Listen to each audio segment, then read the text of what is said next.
Happy Saturday, everyone. We are recording live. Today is Wednesday, and we are recording that for episode 78 of Reptiles and Cocktails. And my very special guest is someone I'm happy to have on. Someone definitely I just love the history behind this person, and I'm just glad to have the opportunity to be bringing him back because we haven't seen him in a while on Reptiles and Cocktails and talk about some of the history. So a lot of y'all have a lot of questions about the history of the puzzle projects. A lot of y'all have his questions about the history of what we call the Platty Daddy. And there's so many stories around it, right? So many stories around the history of this. Like I said before, he's an icon in the reptile hobby. He's been here for so long. He's been with some of the people who have built the building blocks for us to be doing what we're doing today. And I'm going to always respect him for that. So we're going to be bringing on Sean Bradley. I'm super excited. We get to talk about so much, get to know him a little bit better. For those of you who were not around for the ages of the reptile hobby and the growth of it. If you're in your 20s and your 30s, a lot of these people are new to you or you've never heard of them. But for us who are a little older, we had to read a lot about reptiles back in the day. And so therefore in reading, which was fundamental to understanding what you were going to be getting to, you read more about the history and the people who have built and paved the way, then you actually get the advantage of seeing now, because a lot of those people don't do social media for obvious reasons. So to say no more, I'm going to bring on our guest. We're going to be bringing on Sean Bradley.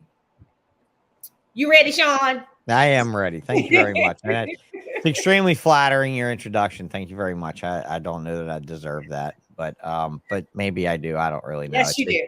It feels like the time spent is almost earned, but there are so many of us that aren't, like you said, in that spotlight from that time period. And right. So I truly wanted to bring bullshit back this last time around to bring those people to light, the people that are really making things move and shake, like Todd Goodman from Timberline and, Ben Quintana from isopod.com. I mean, most people don't realize that they have isopods in their terrarium, but they don't think about the guys that got those species of wood lice into the country.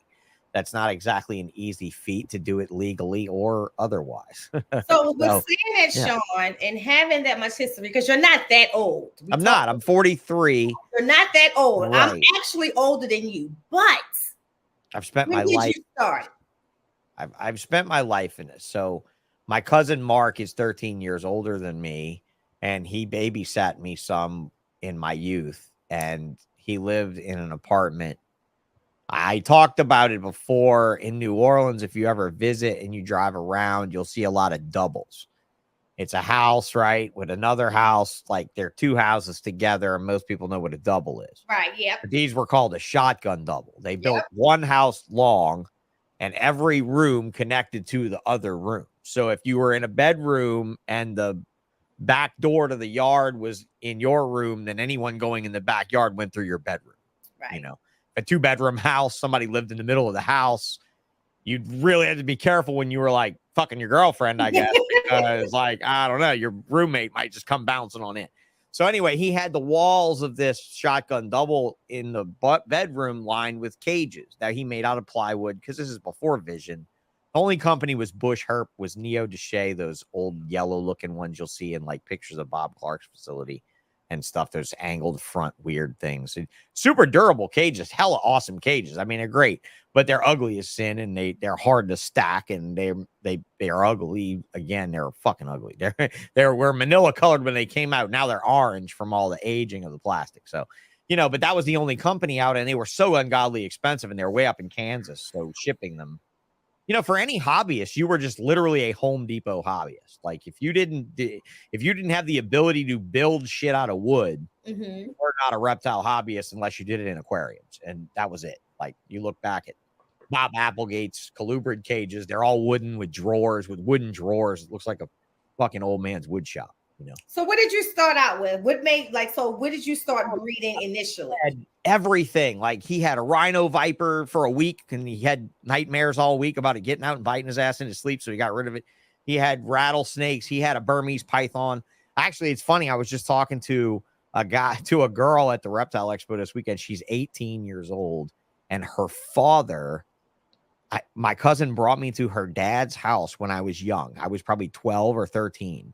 He had like a 17-foot albino Burmese in a giant cage on one wall of his house. And in his backyard, he had a pool with fake rocks and he had otters living in the pool.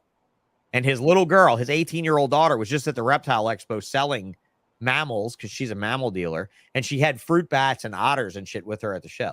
So seeing generational coolness like that, like I want my daughter to be that. But when I was young, that was my cousin was my inspiration, right? And he knew the reptile shop in New Orleans, the reptile department that was the best at this one pet store called Ott's Pet Shop on Magazine Street. It's long closed. It was opened in the 1950s to a point where in the 70s, the owner used to keep water turtles in the refrigerator. And when customers would come in, they could pick whatever turtle they wanted, like red-eared sliders, and it was in a glass sliding refrigerator. So they would always be in hibernation, so he never had to take care of them. And you just come in the shop and you buy them and you just pull them right out of the fridge. And that's how old school that shop was. But they were tied into Tom Crutchfield's operation early on. Okay. So when I wanted my first snake, I didn't go get a Colombian BCI from the pet store. Instead, Adam Smith, who used to manage Tom Crutchfield's place, handpicked the best looking Suriname that looked classic and the best looking Suriname red tail that looked wacky, and sent them both to the shop so I could choose whether I wanted an aberrant snake or a snake that was perfect, like a Smithsonian art rendering.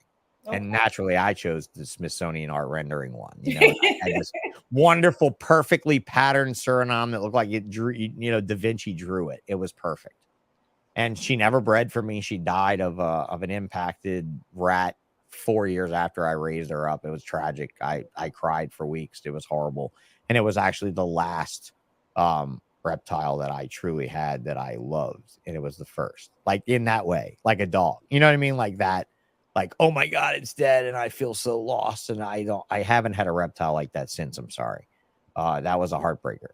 Because is it that, so you did that. So then at what point, you're a younger kid, you doing it with your cousin. When did you say, I'm going to start doing my own breeding?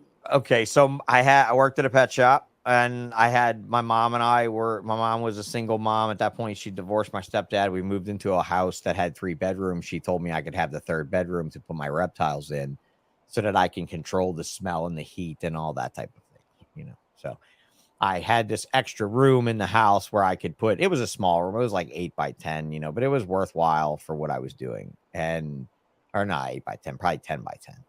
And I had all these snakes in there. And my mom asked me one day, she's like, what are you doing with all these snakes? You know, all these goddamn snakes. Like, what are you going to do with them? I said, Mom, I'm going to breed them and make money. You know, because I went to Orlando and I saw Voldemort. I saw Pete Call sell some shit for like albino boas for an extraneous amount of money. And I was like, wait a minute, this is not drugs. This is not illegal. This is 50 state legal. I can put the money in the bank. You know, this is crazy. Like, and I talked to him later and I was like, what's your story? You know, and then I talked to Ralph Davis, and Ralph Davis really sold it, right? Because he was the working man's best friend. He was like a construction guy, and he had a boat, and he liked to fish, and he wanted a sports car. Did he have did he have pet stores in the DC area?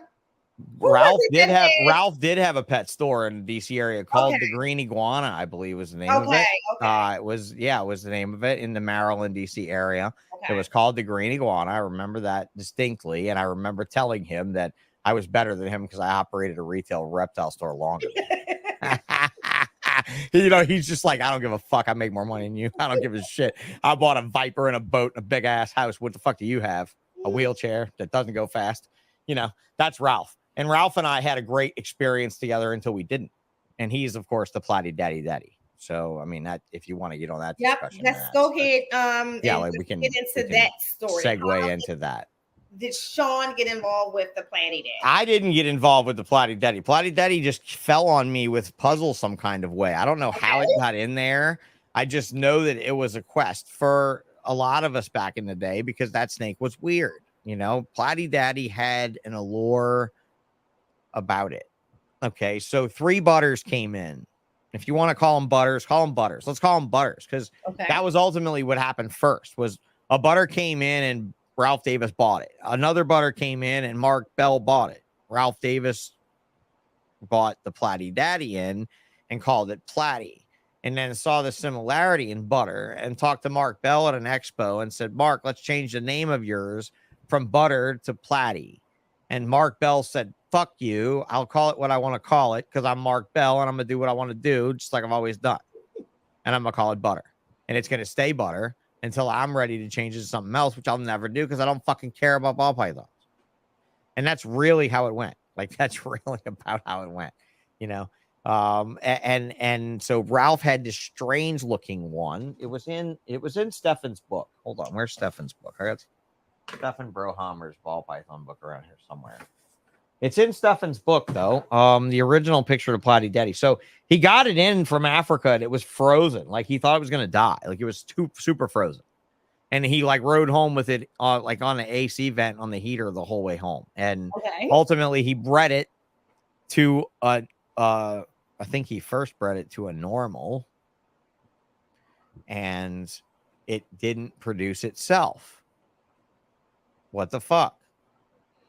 Like, think of the time period. This is 2002, 2003, 2004. There was no combo. Like, okay, the only combos floating would have been Lemon Blast. Would have only been one Lemon Blast on Earth. Bumblebees.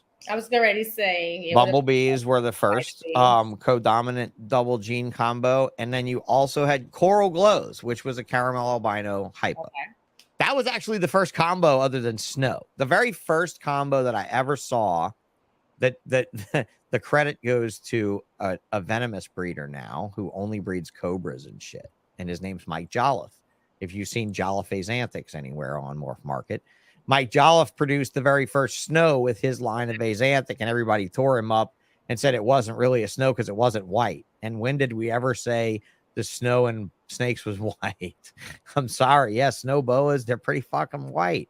Right. Snow corns, they're awful pink and green and yellow and not that white, although they can be white. Right. They're not all that white. You know what I mean? And everybody tore Mike up. Now, granted, it was an ugly snake. It didn't look like anything but a really faded albino. Like, it looked like a fucking super faded albino.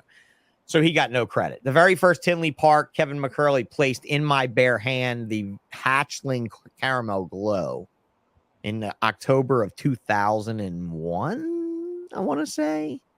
Yeah, not 2000. 2000 was the first Daytona show from Orlando. 2001, October was the very first Tinley Park. Okay. And we went back to Kevin. We went to Brian's table. Boom. What do you got, bro? What do you got? What do you got? What do you got? We dug through all of his new shit. Because that's all you did. When you went to Daytona, you went to Brian's table, you went to Mark Bell's table, you went to Kevin McCurley's table, and you dug through the gems that they had up front that you never could afford, that they never would sell you, and they never would tell you exactly how they made it. Or at least Kevin may not. Kevin may be like, I rubbed my balls in a genie's lamp when I was in India, and this popped out. And you'd be like, Kev, come the fuck on. And he'd be like, pay me, bitch, and I'll tell you. And then you'd pay him and he'd give you the snake and he still wouldn't fucking tell you. You know, it was just like, what the hell, dude? I just paid you $10,000. What is it? And he's like, I don't know what it is, but we're going to make it into something. And you're like, holy fuck, dude. I just gave you 10 grand for a wish in a well. Holy shit. I've been better off at a strip club, you know? And that was really it in the early days, man. I mean, like, I remember when I bought my first spider and I went to Daytona a week later and I hadn't taken the spider on delivery yet, but I knew what it looked like. So Brian couldn't swap it on me. And a guy named Brian Kolwitz was there, and Brian Kolwitz goes to Nerd's table and right in front of me asked Kevin, I would like to buy a male spider, $15,000. He had cash in pocket. Wow. And Kevin had 3 males sitting on table. And Brian said, you got more? And Kevin's like, yeah, I brought like 15 or 20 of them with me. And he's like, well, let me see them. I want a male. And Kevin's like, you see them? And he's like, no, there's only 3. And he's just like, you pick from those 3, you don't fucking get one. And he just stood there. Like, he didn't give a shit.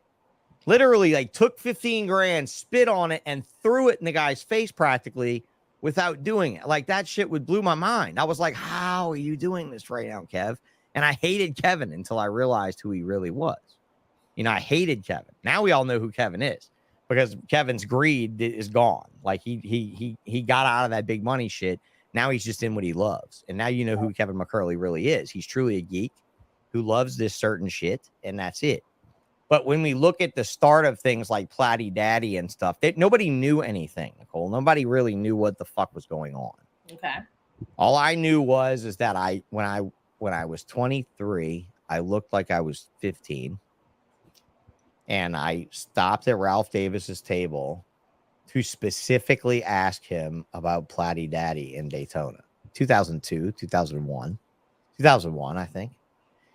And he was on his way to the bathroom in a hurry, and he stopped and he came back to the table when his buddy called him, and he showed me the pictures and he took his time to talk to me. And the next time I saw him was a year later in Daytona, and I handed him $25,000 in cash. And I looked like a kid still. And he's like, are you fucking serious right now? I'm like, yeah. He was blown away that I looked so young, but I was spending this bread. Now, some of it was my bread, some of it was other people's bread. But the fact that I was able to just say, hey, and he asked me, he said, I'm going to ask you a question. Why are you spending this money with me? This is when he was really humble. Like, he was really fucking humble in the beginning. He's like, why are you spending this money with me? And I told him, I said, you know, last year you were on your way to the bathroom and you stopped and you came back telling me about Platty Daddy. And so I figured you were worth the money. You know, you earned it. And as I'm doing this transaction with him, Barchak is on his way to the bathroom, has to walk right past Ralph and Pete's area because they were together right there in the middle of the show. And Ralph yells out, hey, Brian. Brian said, hey, Sean, what's up, dude?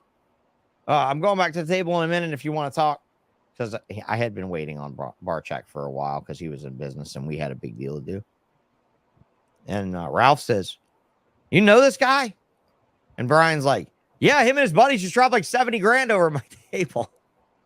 He lied. I mean, we just dropped like 25. It wasn't. I was like, yo, like, he knew. Well, no, I mean, if you added it up though, at the end of the show, it was like, if Nicole, I'd bring you to Barchak's table and say, Brian, this is my friend Nicole, and she's fucking serious, dude. And he would just tell you, look, go around the table and just shop and just tell me what you want. At the end, I'll add it up. And Jade, his daughter, I mean, everybody knows the Barchak family now from social media, but JD was young. JD was like 14 and she was writing invoices, and she writes out the invoice and it's like Yellow Belly 300, right? Spider, Bumblebee 750. These snakes are like the Yellow Belly was literally like $1,500, right? Okay. And he's charging me $300 for it. And JD looks at me straight up. Jade Barchak looks at me straight up and she says, dude, I don't know who the frick you are, but you just raped my dad. Just like that. A 14, 15-year-old girl. I'm like, damn, dude, you grew up in the right family. I was like, Lori, you did a good job with this one, right? I mean, she's a gangster, right? She's an absolute gangster. She's a shark. And I paid her, and I brought more business to the table, and I brought more business to the table. So, like, when you added up the end of a year doing business with me and my friends, you were easily over 100K for us, right? And it's no bullshit, Nicole. I literally brought you customers. They bought the shit, and they walked away.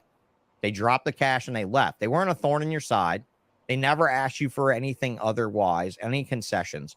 They were thrilled to death that they got the deals they got from the people that we knew. And that's how we did business, right? Like, you go to a friend's table. Nicole, you need something? Come with me, right? Are you using a credit card? Fuck off, right? That would be it. Like, if you're using a credit card, get the fuck out of here. You go do your own business. If you got cash, though, come with me. Come with me. I know a breeder that needs your cash. Trust me. Boas, pythons, corn snakes. It doesn't matter. So what do you think compared, because clearly the shows are different now. What do you think over the years? Is it back then shows, clearly you guys and Kevin's and the Ralphs were making money because they built their lifestyles off of it, you know? So clearly there was money to be made then. Oh yeah, Pete's table was Pete had now. Pete had 6 tables, a 6-table end cap, and would pull $250,000 to $350,000 off of it in 2 days. And who in the industry, let's use a big one, as at a Tinley, and I'm not saying that you know factually, but who would be doing or pulling those type of numbers other than Mike Wilbanks, Brock Wagner, Winston Smith, that whole conglomerate group of them. You'll see groups of people pulling major money, I think, in ball pythons. I think that obviously, several people have come up in the stead of producing more than I like. Okay. I'm not judging Wilbanks on anything other than the numbers he puts out. And that's but the dude ran a pawn business. What the fuck are we talking about here? Like, we're not talking about anybody that's not about making money off of another thing that makes money, right? I mean, in my opinion, I think the pawn world is a good business, but in a way, it's almost feeding off of the bottom of us, right? Like people at their worst, people with addictions. I'm not saying if you're in the pawn business and you're listening to this, I'm sorry, I'm passing judgment on you, but I don't want to be the guy that the crackhead ex-NFL player is coming to sell a Super Bowl ring because he just needs another fix. You know what I mean? I don't want to be that guy. Right. And I judge that guy, right? I judge that guy on his position. Pawn Stars is all bullshit on TV. That's all fun and games. Trust me, a pawn store is not a history lesson, folks. It's a fucking place you go to either buy shit somebody stole and you want to get it cheap, or to get money off something you either fucking have and you're destitute, right, or you fucking stole and you want to get money off of. I mean, really, in the end of the day, the pawn business. I mean, look, Mike Wilbanks has shot someone trying to rob his pawn store. And honestly, I've never had to shoot anyone in line of business. If I have to shoot you in a line of business, I'm going to question my line of business. Is that going to do something else? Just say it. I mean, unless I'm moving money around. If I'm moving gold around and I'm moving cash around, sure, I'll hire a guy with a gun. I got a whole safe full of guns right there, and half of them are on the company, so I can hire someone with a gun to crawl around and do shit with a gun. But I mean, really, honestly, if my business model needs a guy with a gun, I'm either a really awesome person or a really not awesome person. It's one of the two things. And honestly, I don't feel that any ball python breeder is to that level. So I just had a great talk with Mr. Bob Vu, because he came to my land this weekend. He came down to Louisiana and did a show for the first time. Shout out to Bob. Yeah, Bob's an awesome fucking dude. Okay. And Bob and I have had altercations in the past and got past them as decent people. And I think that's good. But Bob is one that'll say, bro, I don't understand where these people get off. I don't even produce 200 clutches. I barely produce 200 clutches a year, and I got people calling me in the industry telling me that I need to slow down and be like, whoa, wait. You think I'm like a Wilbanks where I'm cranking out 2,000 clutches a year? No fucking way. I'm not doing that. And that's the type of breeder that we want. But wherein does, you asked me about shows, wherein do we hold ourselves to a higher standard? Meaning, right, hold your shows to a higher standard to not be a flea market. Not be a flea market. I mean, why are the fish shows professionally done with seminars for 3 days straight? Mm-hmm. And ours is just a pipe and drape flea market, more or less. What are some of your ideas to improve? I think that's one idea to improve is massive amount of education at shows. Yep. Massive amount of education at shows. Shows becoming more like the aquarium world model, where you're bringing in people like you. Okay. People like you, people like MJ, people like Chris Eaton, Snakes and the Fat Man, people like the Hold Back Rack podcast being paid to come because you are an asset to a show. You should not have to pay for a table to promote yourself, who does nothing but promote this business. Well, shout out to Maryland Reptile Farm, because that's the deal with them. Because I give coverage of their shows, whether I'm vending or not, right? So if I want a table, they make sure that they make some availability for me. So shout out, wonderful, Maryland Reptile Farm, and plus they're big US supporters as well. Right. And you know what I mean, though. I don't just mean a table. I mean, give you a room in Tinley from 3 o'clock to 5 p.m., where you are on it and people are there to ask you questions about what it's like to be that person that you are in this game, because I do believe you have a voice of who you are in this game. And I think it is a unique position. I really do. Definitely. But at this, and I want to say that you reached out to me as soon as you came back, probably was here a month, and you said those exact words. And I really appreciate that coming from you. And I said that to you at the time. I was like, wow, Sean Bradley just messaged me. Like, oh, come on now. Like, that's the thing, man. None of us are celebrities. And I mean, I do. It's not even a celebrity thing. It's a respect thing. It's just like I talk about that when you talk about Kevin, thinking he would be one way, and when I first met him, right, in person, I'm thinking that he's this big-minded celebrity, and then I meet goddamn geek who's this. Yes, this. That's what we shared in common. This reptile geek. Like, I love the animals.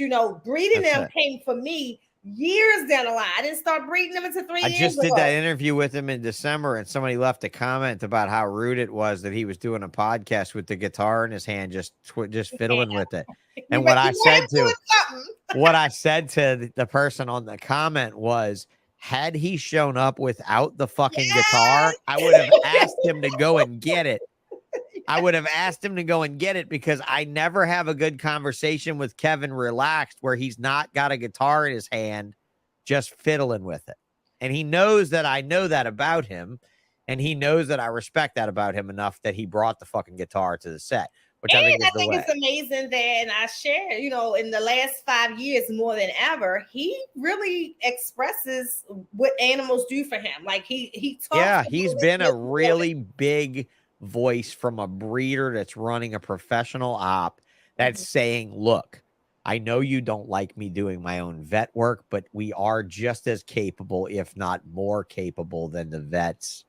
And you don't realize how closely we work together with them. I had a girlfriend a few years ago, back in 2017, and she made a mistake, and she put a $3,000 iguana in a cage with other iguanas, and they ripped its back leg off, making it a $30 iguana because it would no longer breed. She was afraid to call me and tell me. I was out of town that morning, and I was on the way home. She was afraid to call and tell me that she'd done it. So she's on the phone for hours trying to find a vet, trying to find somebody that can help, doing all this shit. I finally got to the house. I looked at the leg. I took a photo of it. I got on the phone. I was on the phone for maybe a minute, 2 minutes, maybe. I hung up the phone. I said, here's what has to happen. We got to trim the bone back. We got to tie the skin around. It's all done. And she was like, who the fuck did you just talk to that fast? And I said, I just talked to the director of the largest veterinary school in America. Had you called me this morning, I could have put you on that, and you wouldn't have wasted hours of your time and mine trying to keep it from me, when you realize that this world is very tiny and that we're all geeks in it, unless we're just profiteers in it. And you can spot those guys. You can spot them from a mile away. They breed thousands of one species. They make things like incubators that are wine cabinets that they relabel. These are the kind of things that those type of people do. Now, I don't necessarily, I'm really picking on Mike right now, which is really fucked up, but I'm not really sorry about that. But it's a good example of a large production scale thing that should be a little judged by our standards, because there are a lot of people wanting ball pythons as pets, Nicole, but there's not that many people wanting ball pythons as pets. If you combine that with what we're all making, that is a greed position, and I don't like it, but he'll get there eventually some kind of way. Well, right? So that's my perspective, not just with ball pythons. But you do retics. You do retics. Articulated pythons. Yeah, like, you do retics. I never intended on... Like, I don't even see, like, look, listen, I had considerably a small clutch, right? And I can't see with my pet animals, my breeding the rats and the rodents, how small is that small hatchlings, and then the reticulated python, especially because I love retics so much. So I like spending time with them, right? Me too. So they are bond I can't neglect everything else to spend all the time. But having, I guess for me, because it's going to always be like, I shipped a package today. This is the first time I didn't cry shipping a package. Okay. I've gotten better, damn it. I just got very sad. I didn't cry this time. I think that's lovely and amazing. I wish I could get there. I wish you could put that in a pill that I could take, that I could wait, I could do all creepy, right? Like I could just be like at reptile shows, like this, like starting around, right? Like, here you go, buddy. have a sip of this. It's awesome. This is the best juice it's ever, right? I wish we could do that. I wish we could clam that type of attitude up into a pill and cram it down everybody's throat in this industry. Because I was just at a reptile expo this weekend, and I was near a retic person that when they were tearing down, they were threatening their wife with physical harm. Oh, wow. Yeah, bad, like under their breath, but literally threatening their wife. And honestly, it shocked me what I heard. And I looked at his table, and it's all retics from coast to coast, and they're all big style ones, and he's all about breeding. And I look at it, and I'm just like, man, every time you sell one of these, that cup just goes right back. Like, dude, boom, boom, boom. How many was in that clutch? Oh, we had 60-something eggs in that one clutch. And you're like, God damn. And you're selling these things like that at a local expo near me. Thanks a lot. Thanks a lot for coming in, dropping a bomb on me, and leaving the fucking area. And I got to deal with all this bullshit afterwards. I got to deal with laws, lawmakers, people, problems, feeding issues. I got to deal with all this shit. Just like I had to deal with back in the day with farmed ball pythons, when these vendors would come in May and June and July with the babies off of Africa and never feed them, never water them good. And they're already too far gone. Like, their guts are already green. So they've already got all these bacterial problems. They've already like spent off all of their energy and stuff. And you're like, what the fuck are you selling? Or I'm near the guy that's selling the baby Bosc monitors. What's a Bosc monitor? That's a Savannah monitor. That's what they call them in Africa when they ship them Bosc. You know, their tables full of Bosc monitors, and they're telling people, oh yeah, it's been eating crickets for 3 weeks. And I turn it over when they bring it to my table, and I show them the little button underneath. And I'm like, see how this isn't healed up? This animal just hatched last week. This animal's never eaten anything, really. If it's eaten a cricket or two, I'd be shocked. See, even with that, like, I was, but that's local shows too. A lot of local shows do that. I will say, I think as a whole, even being as a person who frequents shows, I think it's very important that the shows are educational. And this is why I really love the Gettysburg show, to be honest. They had a whole big educational center. Right. Then they had the show, right? That's what I'm talking about. Yes. Divide some of these massive shows and put a section with exhibitors that you actually pay to come, not people that have to pay you to come. Okay. And that's how Aquashella is for the aquarium people. Okay. You would be an invited guest. They would pay for you if Aquashella was NARBC, right? If it was a synonymous thing, you would be paid, Nicole, to be who you are and be there because you do have things to say, because there's going to be a lot of guys that are like, honey, you got to come listen to this. And they're going to drag their wives in there to listen to you because you have a language that works for women. Mm-hmm. That works for, like, Jessica Hare, I love her to death because she has a dude language. Like, she'll say cunt more than me and get away with all of it. And then also educate 100 million men to be like, bro, that chick knows her shit, bro. That chick knows her shit. Like, you know how many people are like, dude, that chick knows her shit. Like, that's all they say. Like, when you say, what's up with Jessica? Bro, she's rough and she knows her shit. And you're like, every dude's like, I would listen to that. I want my wife to listen to that. Right. You know, I hate to bring her up, but Lindley Rennick was recorded on my podcast prior to murdering her husband, Ben, who was also recorded on my podcast. You can listen to both of them on Spotify and all those places. But Lindley, one of the things I praised her for was being able to be that cute little blonde housewife type massage therapist who jammed into snake world. So when I put her on a podcast, you know, I got messages after that. I hate to mention this in such a good light, but I got message after message after message, Nicole, after having her on in 2015, I think it was, about guys that said, I played that podcast for my wife and she completely changed her position on my hobby, on my business. She's now in the trenches with me, cleaning cages or advertising online or taking photographs, shipping boxes, something like she heard, or somebody like, shit, what's his name? I had him on podcast. I'm drawing a blank right now. Whose wife was basically like, we're getting a divorce and we're done. And then he's like, listen, if I let you control it, will you let me try it? And she controls it and it's awesome. It makes money. It makes money for their family. It does. It's not a scourge. It's not a boat anchor, right? It's an actual investment. which is what I've heard. I've heard it on MJ's podcast. I've heard it on Trap Talk. I've heard a guy say, I just explained to my wife all we were doing was moving our nest egg from one account to another. And I'm like, fuck no, don't tell him that. Tell him that's not okay. Tell him that's not okay. Tell him that was okay in 2005. It was okay in 2017. It's not okay in 2021 to buy at the height of the market to sink your entire investment capital into ball pythons. I hope you got a really big fucking banner. That's it. God, I hope you got a really big fucking banner because Bob Ball's banner is fucking huge. It goes on for a mile and it's got Mega Man Bob on it and he's a gangster and you're not gonna fucking beat that. You better have a giant fucking banner, you know, and he's or a loud voice. Some nice short muscles. Oh yeah. Well, he's got his little shirt. I'm like, he's wearing his medium sized shirts and shit. Oh yeah, he's there. He's there. He's there with Sean Barnett with his Under Armour branded Reptile Company shirt. I'm like, it would have, you know. That's where I made up the joke that, what did I say? Affliction and all those clothing brands. If you look in the size tag, it doesn't have a regular size. It just reads one size too small, you know, on every size. It reads the same, one size too small. You know, I don't really, that was a joke. I don't think the meatheads got, but everybody else did, you know, and it's just funny how I love Bob because Bob is the shining example of what never would have worked. And he has a good story. Like, I think that when he bought and sold his way to stardom.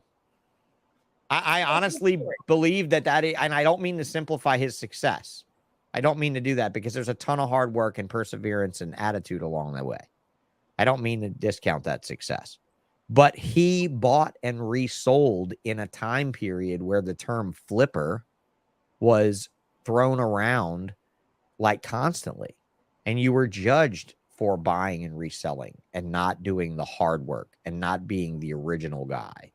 And here's Bob Vu buying from guys like me, great quality stuff and flipping it. Now, granted, I think before Nido virus, I don't know that you could be a Bob Vu now. If somebody's listening to this and they're like, I don't have any money, maybe I could try that. That's probably not going to work for you now, you know. Because of the viruses and stuff like that. But I think it was important to focus on that from a perspective of the fact that he didn't do, like, I think I did the diligent work, but that doesn't mean I'm any better than him. And I don't think that people give me that credit. I really don't. I think that people really take that and run with it. I want you to take a moment to give yourself some credit, right? So can we talk about, before we get into anything else, because if I have a podcast with Sean Bradley and we don't talk about puzzle, like, we'll talk about puzzle. Might turn me into a puzzle piece. So let's talk about the puzzle project, how it came about. Very specifically, how did it come out of your hands? Or how did you? So the whole thing was when I started ball pythons in this business, a friend of mine named Flavius, he's a very odd name. He's in Mississippi and he's still in business. He still has ball pythons, but he was the Gulf Coast live rodent supplier. If you had a pet store, if you were a huge reptile company or really pet stores, from the New Orleans, Baton Rouge, central Louisiana area, all the way to Pensacola, Florida, he was the only live rodent guy because it was a great business. Him and his wife ran it bulletproof. They ran it like a trucking company, like well-oiled machine. Every Tuesday, she's calling you before noon for your order. Every Thursday, he's showing up at 3:00, like almost on the nose. Like he would leave his house at the same time, fight the same traffic, do the same, you know, to where you're like, hey, my rodent delivery would be here after 3. And people would be there at 3:00. Like, bro, I thought you'd be here at 3. I'm like, fuck, it's not guaranteed, dude. Why? And 15 minutes later, the dude would show up, or he'd be there 10 minutes early, but he'd be around 3:00 and Nicole, I'm not talking about a year. I'm talking about 20 years. This dude did this rodent business like this. And he had a lot of cash to show for it. And he had a lot of money and he paid off his house and he did all this other shit. And he just kept breeding rats, kept making money. Well-oiled machine. And he came to me one day and he said, what do you think about this ball python thing? I see you investing in it. You think it's really something? I bought an albino and a hypo and a pastel. And I had spent $5,000 on those 3 males. So that's how much an albino, a hypo, and a pastel male were in 2001. So it was a 2001. A hypo male was 1,000. An albino male was 3,000, and a pastel Hypo male was still going strong at least. Hypo is the first. Hypo but Nicole, hypo is exported in massive amounts. Like every year, I would buy 3 female hypos from Africa from Barchak every year for $500 a piece. Wow. Every year. And they all proved out to be the same line of butterscotch hypo that I worked with. I never had a hypo not prove out. Like Graziani did and the Snake Keeper both did have hypo genes that proved out to be different than the standard Mark Bell nerd line of hypo. Butterscotch, orange, ghost, whatever the fuck you want to call it. It's all the same shit. But then you have extreme hypo or whatever. That was the Snake Keepers. And then Graziani had one too. That might be the same as that. I don't know if they ever try to crossbreed it. But yeah, so hypo male, a pastel male, and an albino male was about $5,000. And so anyway, Flavius and he came to me and he said, I want to invest in ball pythons, but all these pet stores are such pussy asshole people that if I start spending this level of money on ball pythons, they're going to be angry at me for charging them what I do for mice and rats. And I'm like, well, you know what? You got a point. These are a bunch of fucking asshole people, and they will do that. So you want me to buy your snakes for you, and me to breed them with you, and me to sell them for you, and me to be your front. In turn, I'm going to buy morphs. You're going to buy morphs. We're not going to buy the same morphs, except for albino, which we both bought. Okay. And pastel we both bought because we knew they'd be in everything. Okay. You know, this was before lavender albino was even a thing, right? This is before caramel albino was a thing, but you had no superior to a regular Bob Clark albino. You didn't have lab, you didn't have ultramel, you didn't have anything like that. So you just had caramel albino and regular albino. So ultimately, Flavius bought all these snakes. He bought a pied. I went to Tinley with $15,000 in cash and bought that. Ultimately ruined my best friendship at the time with people that were breeding because they had $10,000 they invested in a whole bunch of het pieds and a whole bunch of other hets. Okay. They didn't have one single visual. And here I was traveling with them using his money and my money to buy the most expensive, most sought after visuals, getting all the credit from all the breeders for walking around buying all the snakes. And they were mad about that. And they came back and they blew it up. They said, oh, he owns them all and he doesn't own anything, which was not true. I'd spent over $100,000 of my own money, you know, and that was it. I bought genetic stripe. I bought lavender. I bought albino, pinstripe. Pinstripe. I paid $25,000 for a pinstripe when I was 23 years old, but it made me, you know, a good $500,000 2 years later, you know, and so it didn't matter. But what I'm telling you, why I'm telling you this is that he came to me and he said, I want to buy a super pastel. Do you think that's a good idea? I was like, fuck yeah, bro. We got 300 female adult normals between the two of us. Okay. And an ultrasound machine. So it did not matter what you wanted to do, Nicole. If so you had a wild ball. Back in the early 2000s? In 2003, I bought an ultrasound machine. You're probably the only old schooler that I heard that actually found embrace that. Okay, I embrace that. Jeremy Stone was using it to do boas, and he brought it into ball pythons, and he let it slip one time in a conversation with me and him and Pete and the wives. He let it slip one time that his wife aggravated him about looking with the ultrasound machine because of her pregnancy, right? When she had the baby, when she had Jackson, their son, or whatever, right? And Jackson Stone.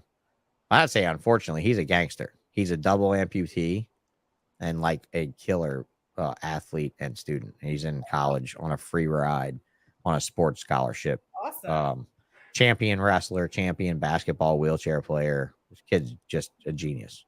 I hate to say it, his dad is Jeremy Stone sometimes, but Jeremy and Cara did a hell of a job with Jackson. However that came about, he's a great kid. And you know, I got to know them pretty good. And Jeremy never would tell anything, right? He was that guy. He was the secret holder. He was the guy that was making the money and not telling you how. He was that guy, right? So, yeah, everybody look at that banner down there. US Arc Florida. Donate. Help fight the tyranny in Florida, for Christ's sake. You know, help fight. And shout out to US Arc Florida and US Arc for just, you know, really pushing and protecting your guys' rights as much as they can. as much as they can.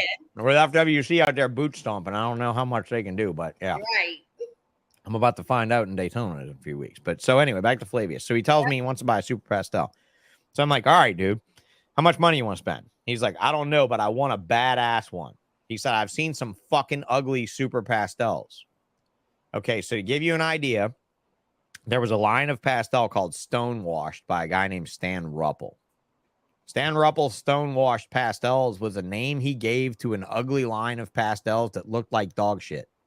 And he gave them that name so that he could shine up the line to maybe sell it to somebody by calling it Stonewashed, because all he was saying was it had no fucking color at all and it was completely worn out like an old pair of jeans, but that wasn't in style at the time.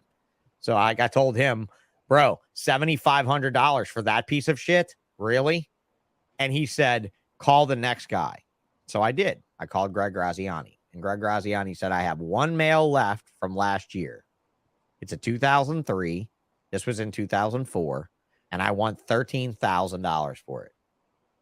And I was like, holy fuck, bro. The one I was just looking at was $7,500. And he's like, yeah, who had that? And I was like, I'm ashamed to say it was Stan.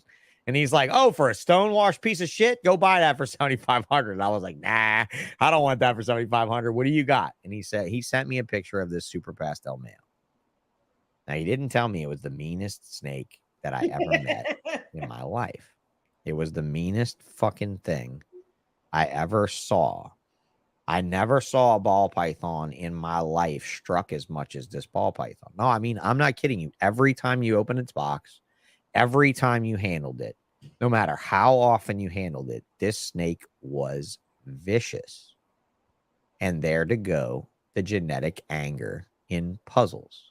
It is a genetically angry gene. It has nothing to do with my anger. It has nothing to, I wish that I could infuse my will into things like that. That would be heavenly to be able to do that. But I cannot do that, Nicole. That gene was mean from the start from that Super Pastel. Flavius bred that Super Pastel with plan with our ultrasound machine that we both bought together. We spent $9,000 on the ultrasound machine, $4,500 a piece. We bought 6 ultrasounds. Okay, the total of us bought 6 of them at $7,500 a piece. Barchak bought one. Jared Carr bought one. I don't remember who else. I think Wilbanks bought one in that lot. I want to say Wilbanks was part of that lot. I don't know. Jared did the group buy, but we did a group buy. We went to an ultrasound company with all of us, and we said, we want a half a dozen machines. What can you do for us? And they took like a $10,000 or $11,000 machine and broke it down to 7,500 times 6. And basically just shipped them all out to each of us individuals, right? So we were working together at that point because I told them all, I'm like, this is the way, guys. This is the way. And Jared was like, this is the way, bro. This is the way. Now, Jared was the one that had the very first blade female that was het clown that he sent to Barchak to breed to a clown that he got from Tracy that was also a blade. Thus, I got the first super blade clown ever made with my fine-ass clown back in 2004, which wasn't my clown. It was Flavius's clown. That was one of the genes he bought.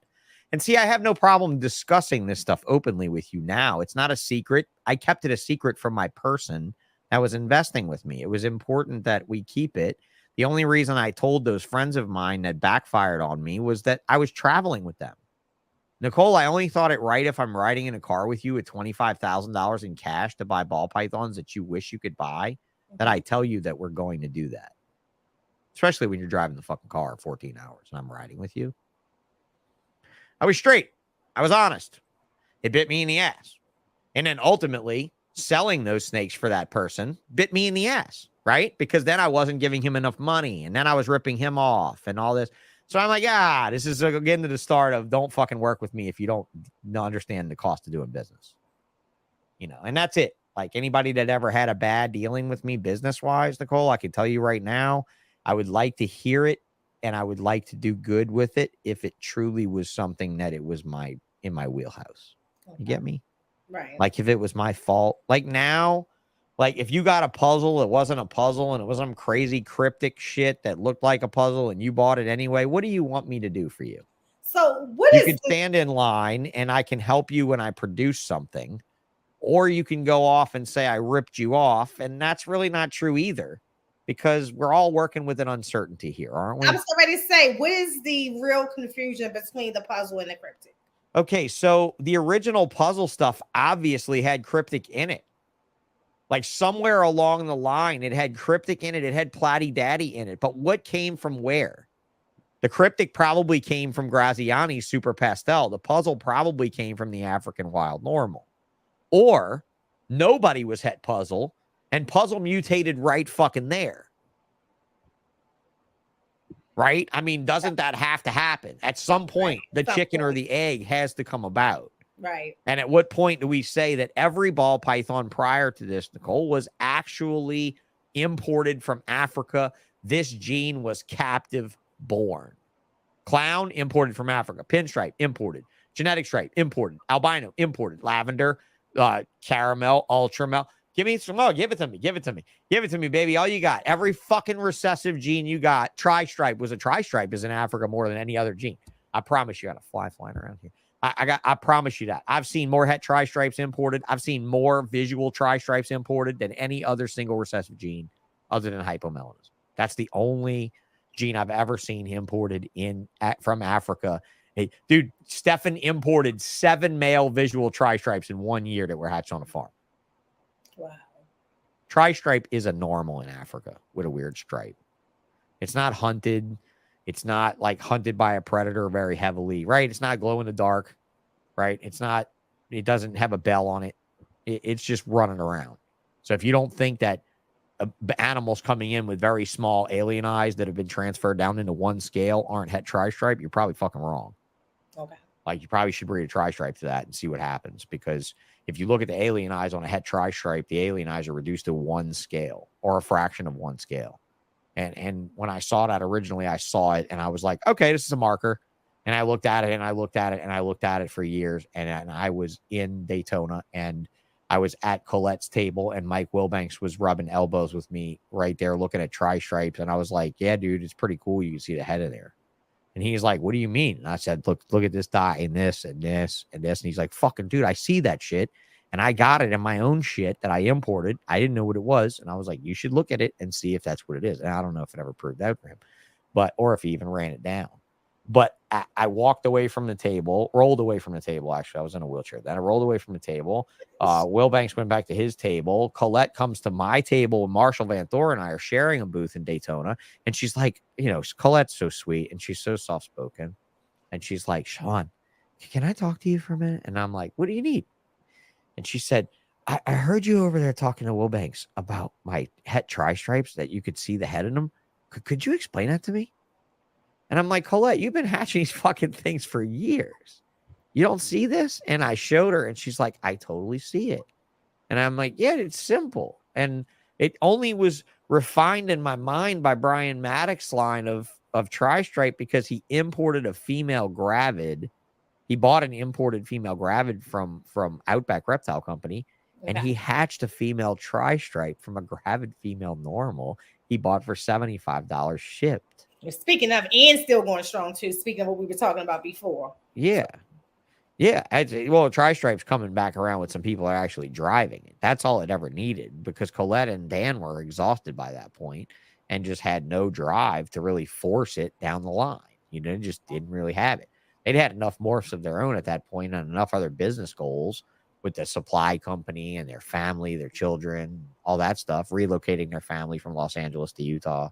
All of these other things come in play, right? So they didn't really promote tri-stripes. So now you have a line that could be promoted the fuck. And now it's like allowed for somebody like Bob Vu to come around and put another 0 at the end and say, hey guys, look what time it is. This actually has promise, And that's all it takes. Maybe it happens to puzzle. Maybe it's already happened to puzzle. Maybe it hadn't happened yet. But what I'm getting back around to is this puzzle story because the super pastel bred, the normal, and the babies came out to be wicked looking pastels. And now I know them to be cryptic pastels, which is why they look so insane. They were mean as fuck. They ate like crazy, but they were the meanest snakes I'd ever messed with. And I told him, I'm like, bro, I don't know if we can work with this line very long. People are not going to take to this. Because I'm thinking ball pythons at the time, there's only like 7 morphs. I'm thinking they're just going to get cheap like everything else and they're just going to be pets. I'm not thinking that there's going to be 50 more morphs coming behind this with zeros behind them. It's going to make everybody rich. I didn't see. And I don't think anybody did, obviously. except maybe Noah in Africa. That's probably about it.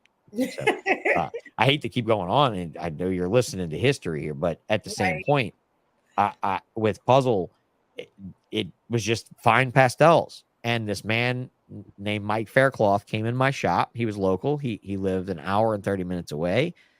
He lived by the river off of a levee outside of New Orleans.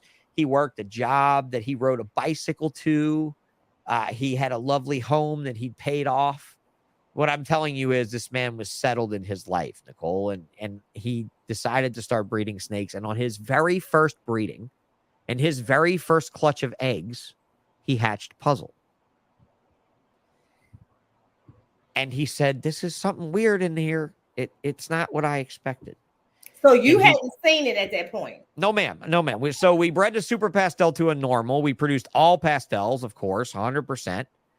All the snakes hatched at my shop because Flavius would bring me eggs that he had. I was hatching my own and his. Okay. I was feeding his stock with my stock and advertising it online with my stock. You know, it was all there in my building. He was breeding at his place, which was an hour and 30 minutes away from me too, in another direction.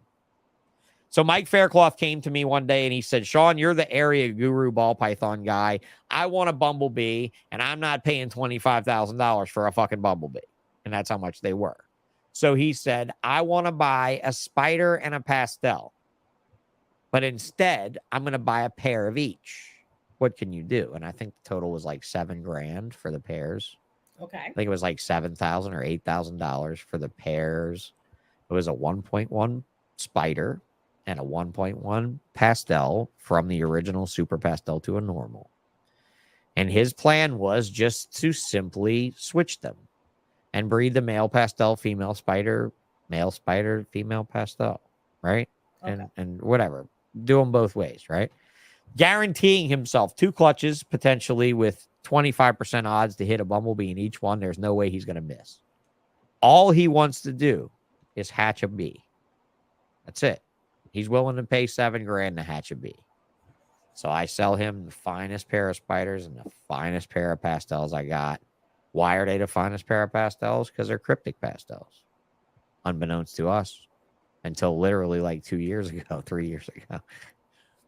This was in 2008 that he brought me the news. Okay, I sold them to him in 2006. He bred it. He raised them up.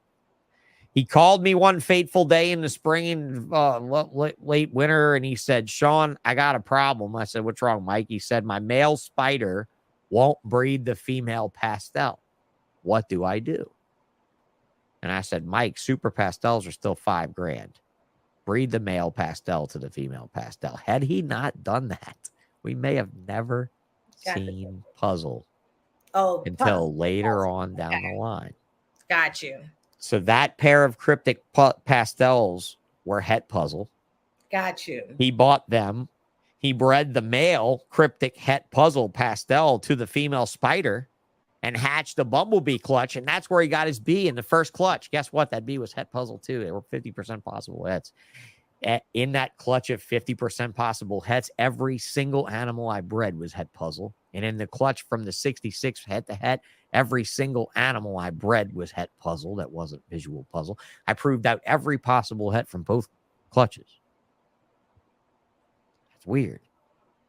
That's fucking weird. I don't know how.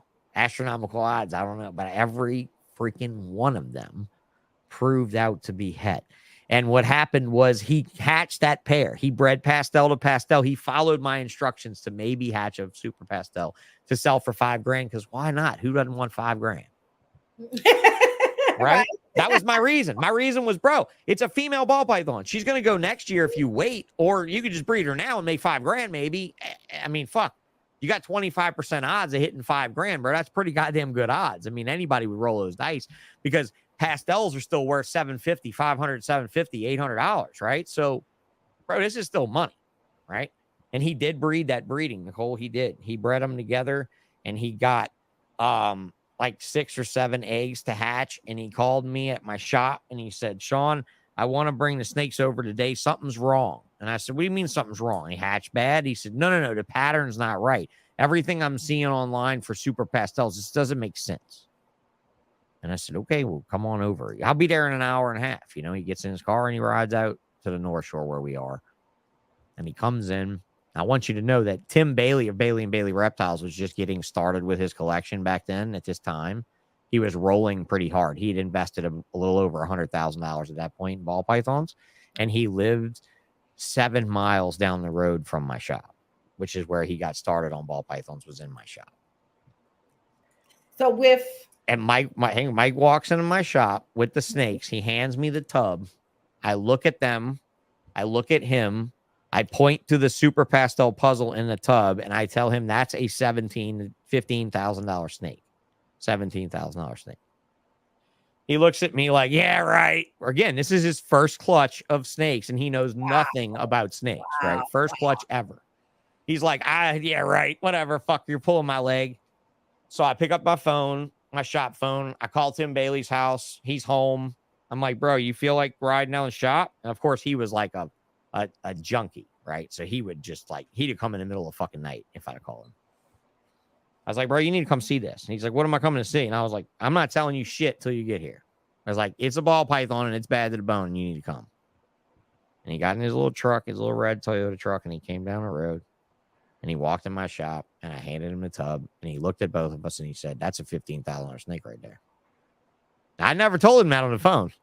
And I never texted because there wasn't no texting then, really. I wasn't texting in 2007, 2008. And Tim said, oh my God, this fucking thing's amazing. And I looked at both of them and I said, man, you ought to name this thing Puzzle. That fucking thing looks like puzzle pieces all the way down it. Looks like jigsaw puzzle, and you can't name it jigsaw because my buddy Marshall Van Thor of NoCo Reptiles had just hatched the very first Mojave pinstripe. And what the fuck do you call it? Jigsaw. So I'm like, bitch, you punk ass motherfucker. You took that name and I got the snake with the name for jigsaw puzzle, but I can only call it puzzle. I can't call it jigsaw puzzle because if I throw that in there, they're all going to think it's got Mojave and pinstripe in it. So we called it puzzle. And I told Mike, do me this, dude. Take these snakes home and never sell one of them unless it's to me. Never sell one of them outside of this unless it's through me. And let's make this the next clown if it proves out. Okay. And we'll follow it up next year with the same breeding. And if you do the same results, I'm marketing this thing right now. And it happened. Next year, he took them all home. He fed them really well. The next year, it happened around that time. He called me. He said, it's done, bro. It's the same result. I said, bring them. Bring them. And he brought them, and I housed them all. I fed them all. I took photos of some. I sent them out. Tinley Park was coming up. Marshall was my neighbor at Tinley. It was Ben Rennick, me, and Marshall on a wall together on the back wall of Tinley before they expanded the center. Before Ben met Lynn Lee, before they even had a relationship. He never even met her. Well, I mean, no, they were friends some kind of way through whatever, but they had no romantic involvement at all. They were just acquaintances, and Ben was with someone else, his previous fiance. And Ben looked at it too, and Ben's like, God damn, that thing's awesome, but I got too many irons in the fire with spot nose. I can't fuck with that right now. I brought it over to McCurley's table. McCurley said, you look at the head on this thing? And I said, yeah. And he's like, what have you learned from me and all I've done? And I was like, that there's just like leopard gecko people with the tail and the head. There's a lot in the head. You get a gene that fucks with the head, you got some money. And seriously. That's of the clown. Yeah. Any gene that fucks with the head. Look at any gene that fucks with the head. You got some money. I don't care what it is. There's a corn snake, sun-kissed, and a corn snake. Any gene fucks that head pattern up. You got money there, and then that same thing will happen in geckos.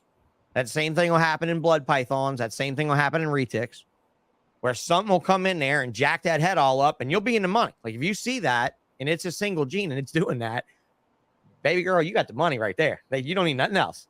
You don't need anything else in the world but that, and run with it every bit. That's how I feel about my super albino mollies. Like the head, that yellow head on those snakes or white snakes is just seller. And it just gets brighter and brighter and brighter. And you can't tell anybody that until you show them one, and they're like, oh my God, she was absolutely wrong. This is way better looking than she ever described to me. You know, and that's how it comes off. And it comes off like money. Like I want it in my shit. I want it in my collection. I want to breed it in. And I think, honestly, you see something like that. And when Kevin told me straight up, I want you to work this for you. If I take this from you, it's going to be mine. And I got too much. And that's pretty much the words he gave me. It was a lot longer than that. It was a lot more him hawing than that. Barchak straight up didn't like it. But because I didn't buy it from him. Remember, I told you I was doing all that business with him then. Right. When I started to stray off to other breeders, he was like, He got a little willy-nilly on me. But that's okay. A lot of people do that. It's all right. Back then, and look, too, I want you to understand, in your earlier days of ball pythons, I think a lot of the sentiment from breeders was we did not think it would do what it did. And we all thought only few people wanted it because it was the shittiest, crappiest, most worthless species of reptile next to the green iguana in 1997. It's so crazy. I got my first ball python because I used to bring in random snakes, you know, random garters and stuff like that. But sure. I got my very first ball python. That was 1992. It was like right after my dad died, August of 1992. And that's the only, like, I love, and that's my. That was the year that Bob Clark imported the albino and genetic stripe. That was my favorites, and that's why I still love to this day. Like, I don't mind when a normal hatch out because that was my. And I was a retailer. So I hated the species to death. I couldn't stand a fucking ball python. That just, you know what that meant? That meant I was going to be picking ticks off of it. Yep. That meant I was going to be force feeding it, getting my fingers all hung up on its teeth when it was angry, getting shit all over when it's mad, right? That was my job as a teenager when it came to a ball python. I was ready to say, I couldn't remember. It was a pet store at Marley Station Mall. Or actually, no, it was mall pet shops. There you go. Yeah, that's real pet shops. That was like back when you can take your snakes, walk through the mall and everything. Yeah, but, right. When they had 20 different species breed of dogs in the window. Exactly. Yep. When you would buy a snake, though, it was only like the malls never let you take it the same day. They had to do some type of tick treatment to it. Like they had to make sure it was, tick free. And I don't even recall mice being such a big deal as much as ticks back then. I was in Kmart with my boss, Kathy Shepard. In fucking Kmart when they used to have the cafeteria in the front and pop popcorn and they have hot dogs. That's where Target got that popcorn idea. Because you know what? When you go in Target and they pop popcorn and you're in your 40s, you remember being in fucking Kmart when you were a kid. I don't care what you say. Otherwise, you weren't in America, or you weren't in Americana, I should say. You weren't in Americana. Maybe you were in America, but you weren't in Americana. Okay. But we're in Kmart and we're outside the cafeteria. She's getting a fucking thing of popcorn, in fact, so we can walk around the place and buy containers and towels and shit for the shop. And the importer that we dealt with in town, Chuck Campo is his name, was in Kmart and he's in a checkout line and he yells, "Hey, Kathy, you got to come over. I just got a whole bunch of balls in and there's no ticks on these balls. I got no ticks on these balls at all."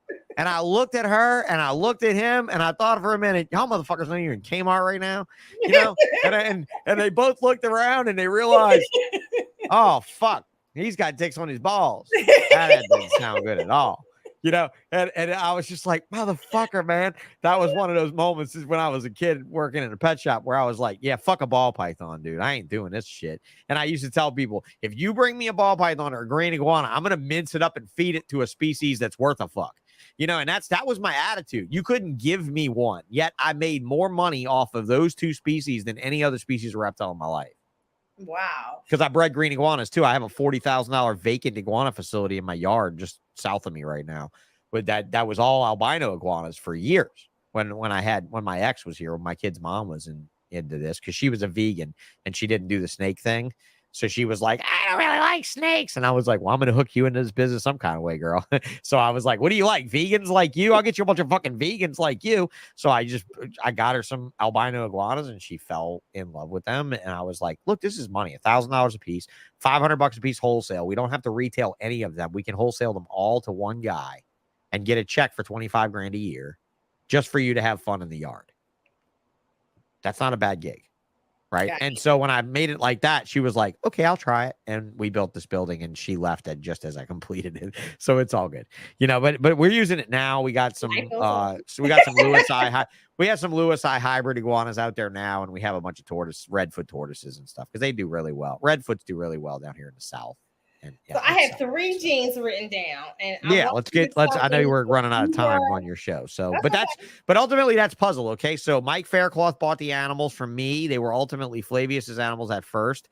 The way it worked out was that he hatched the puzzle for 2 years. After the second year, I took it.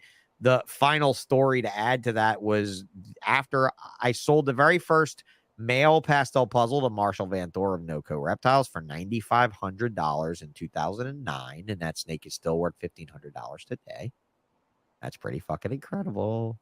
And to boot, I sold the very first female, a super pastel puzzle, to a man named Hori Nakamura in Japan, who got it breeding size, bred it to a pastel ivory, hatched the babies, and killed himself.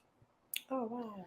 And all of his snakes got disseminated through all of Asia and Europe. Wow. So if another line of puzzle-looking shit pops up in Europe or Asia, it's not special, guys. It's puzzle, and it came from old Hori. And because he had 12 eggs or something from her. She laid this huge fucking clutch. She was 2.5 years old, and he messaged me so happy because she laid 12 fucking eggs at 2 years old. And I was like, they're monsters, and they eat.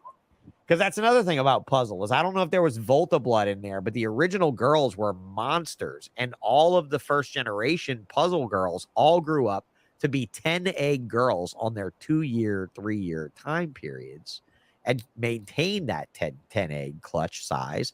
And their babies maintain large attainable sizes along the way. So I do think there was some Volta blood in there somewhere. So I don't know where Daddy Platy came in, but later on I bred it to a platy animal that was distant from Platy Daddy. It was actually the start of the Hatari line, that other group that I'm messing with, or I was messing with. I started naming that Hatari when I decided to quit balls.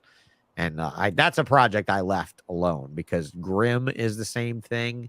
And I like the name Grim, even though I liked Hatari. I don't like Hatari, but it stands for Atari. The homozygote is named Atari, like the video game console, because it has pixelated 8-bit, 16-bit looking effects to its body, just like Grim. Grim has the same effect. Okay. If you guys are looking for the next dark gene to really fuck things up, I would look at Grim. Okay. I would definitely look at Grim, Hatari, anything like that. If you have a lesser base, a strong lesser platinum base, especially lesser clown base, throw that gene in there and text me. And tell me what it does, because I think it would be, whoever out there is thick on those genes, whoever out there is thick on lesser clown stock stuff, lesser clown stock stuff, throw that Hatari Grim gene in there and see what happens. Because it really reacts with lesser clown recently. Yeah, it's crazy how reactive it is to lesser. Like, it's crazy reactive to lesser, and that's what happened with the Daddy Platies. I bred it to a puzzle.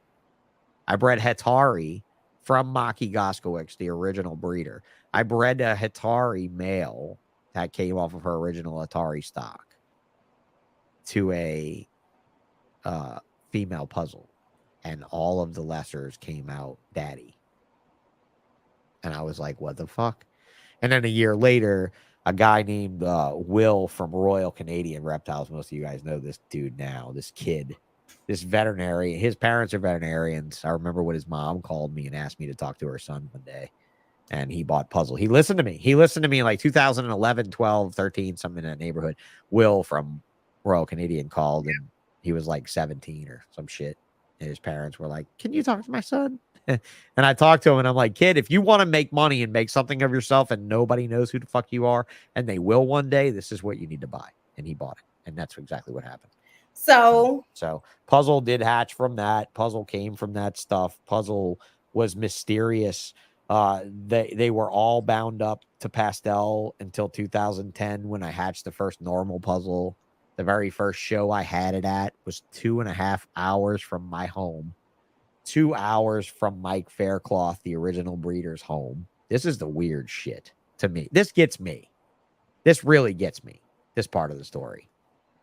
I'm at a hotel in Lafayette, Louisiana, 2 hours away from all of our respective homes, setting up for a reptile show. I'm displaying the very first time ever at this little rinky-dink local show, the very first single gene puzzle male, who now belongs to Tim Bailey. I'm checking in at the hotel, Nicole, after setting up the booth.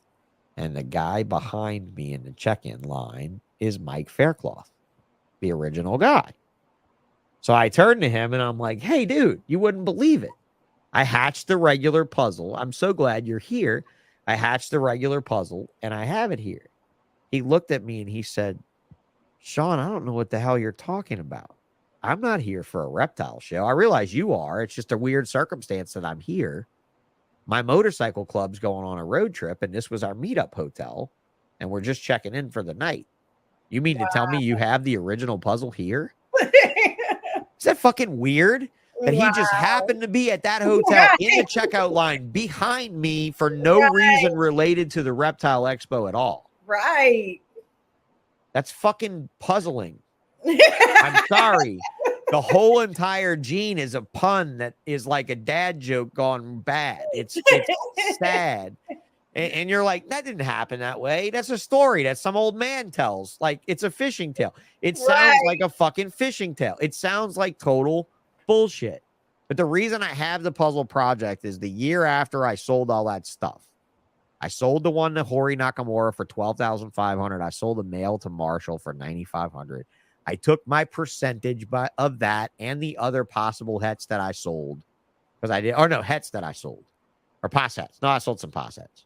I took that percentage that I was owed off of that.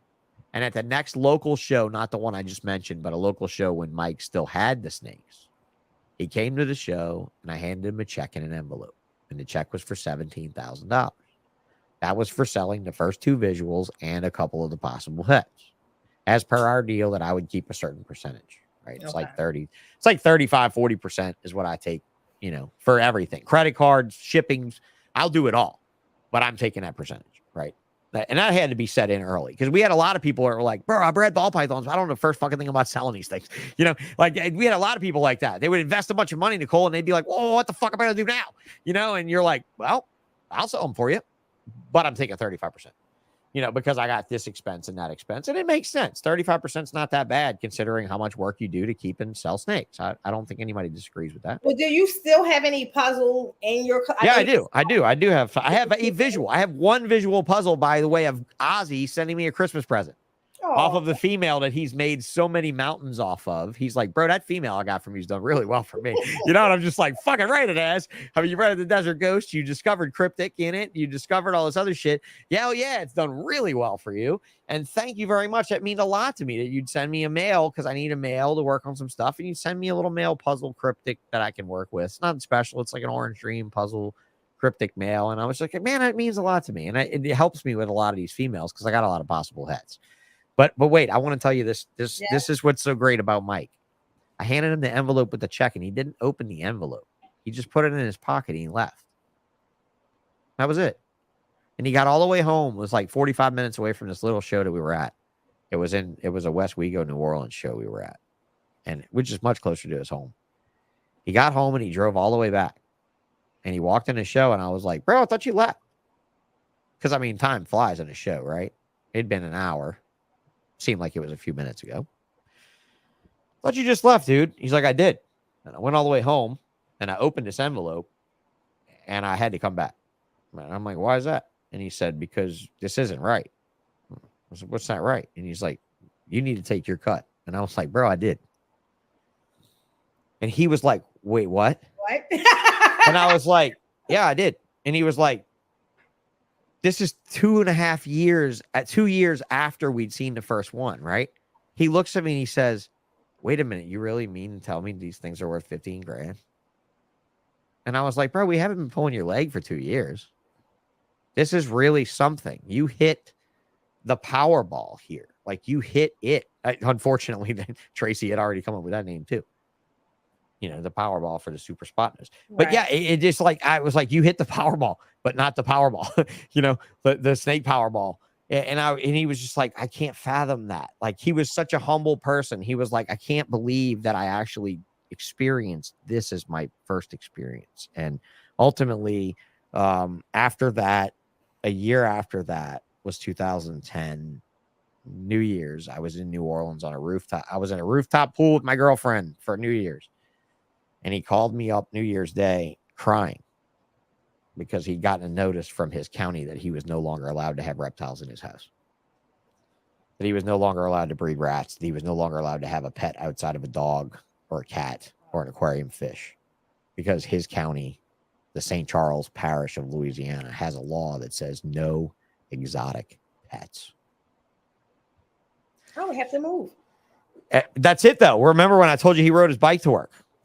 This is it. He sacrificed his entire home life for snakes. No, he wasn't going to do that. So he actually decided to get rid of everything. And all of it was because his next door neighbor was a cop, a female cop, who happened to have a thing against snakes and found out that he was breeding snakes in his home and breeding rats in his garage. Even though you were standing in his garage, you couldn't tell he was doing it.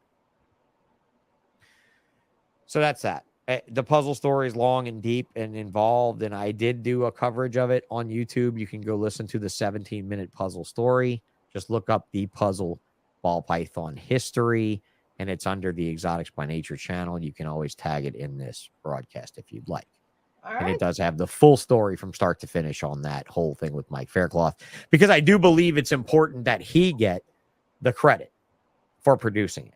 I don't really think Flavia should get any credit at all, because all he did was buy the snakes, and I did all the work, and Mike did all the work, and everything else was done. And honestly, yeah, I give you credit for it, but he never hatched the puzzle. And then when we had a disagreement later on professionally, I asked him, I said, well, do you want one of these male puzzles to work through your collection? And you know what he said?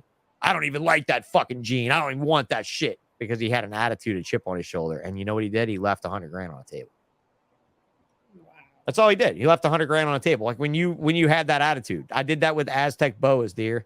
Whenever Bob, fucking Pete Call, Jeremy Stone, Colette Sutherland, everybody that was in boas walked away from those dudes. And I'm sitting there like, you got 7 males, bro. I'm the only mad big boa breeder here. Everybody else just told you to fuck off and rolled out. I'm here. I'm telling you right now, knock 10 grand off that price. You got a deal. And he didn't. So he did 3 weeks later, when he called me up trying to hustle me again. And I'm like, bro, remember when I was standing there and everybody that mattered told you to fuck off and walked away? That's me telling you I'm getting a discount. That's all that means. You know? And that's how it was back in those days, Nicole. If you were making a gene, you had to make it, you had to market it, you had to run it. And I ran puzzle, and when somebody wanted to pay me less, I told them no. When somebody wanted to buy a single male breeder gene, the only person that was able to buy a single male, you know who got a single male? Tim Bailey, Marshall Van Thorn, Ben Rennick. You don't think I didn't have control of all of those males with those men that were my friends, that were in my groups, that were helping me and helping them? We controlled that. I'm not saying we were price fixing, right? That's illegal in America. But at the same time, that's what you need to make a gene run. You need a group of people that have loyalty to each other and to the project. And if you don't have that, you don't have business. And that's exactly why, if you wanted me back in ball pythons, I would come back, but you have to go to Africa and get new genes. Because I do not want to work in this combo trade. This combo trade is bullshit. This combo trade is led by 3 men. 3. And that's it. So everyone in the world, part of a microclimate market, is doing what 3 men have decided is cool. What Justin Kabilka drops tomorrow dictates your income. That didn't sit well with me. I just made this comment earlier to somebody else about. Let's just get into it, because I have 3 genes. We're an hour and 25 minutes into a 1-hour podcast, so tell me. I know it's okay. It's okay.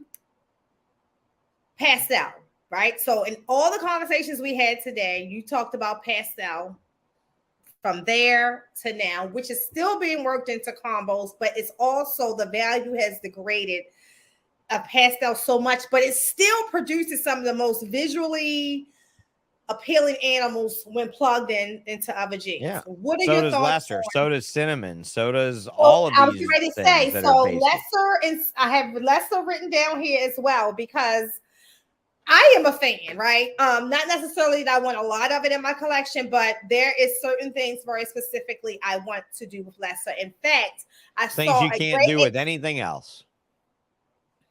Just like spider. Sorry, not sorry. Spider is the Shit third you do one.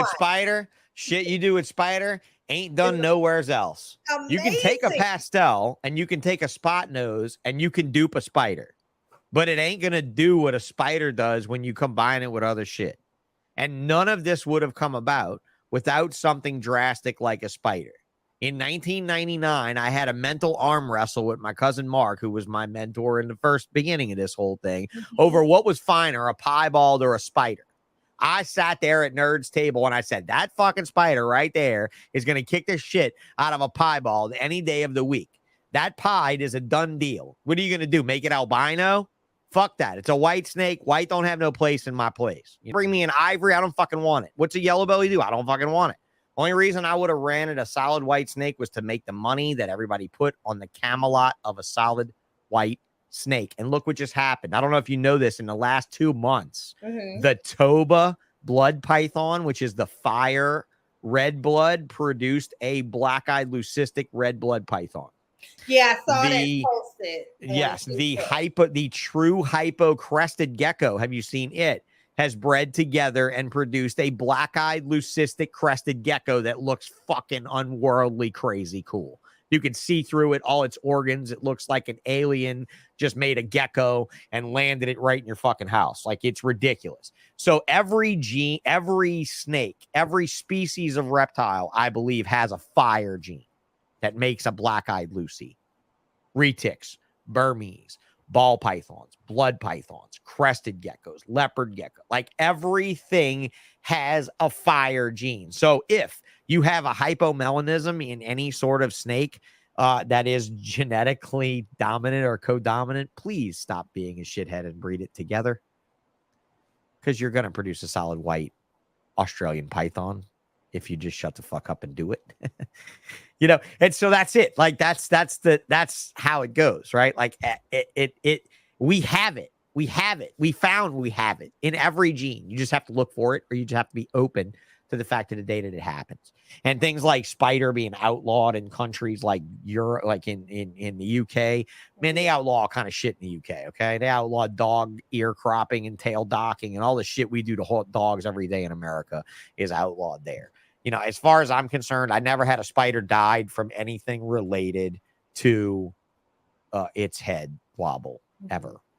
Yeah, I've known people have killed them and drowned. I've never had a spider with a wobble ever, but I haven't produced any either. But I'm just okay. That's what I'm saying. If you produce them and you grow, like, you even grow them for 3 months and you don't have a wobble, we need to talk about a glaucoma test or some shit. We need to work on it, because I'm telling you right now, it's in there. It's in there. Well, I do have 2 spiders. Like, one of my favorite snakes is a spider, but it has no wobble. Does it ever? Doesn't lean its head ever? Nope.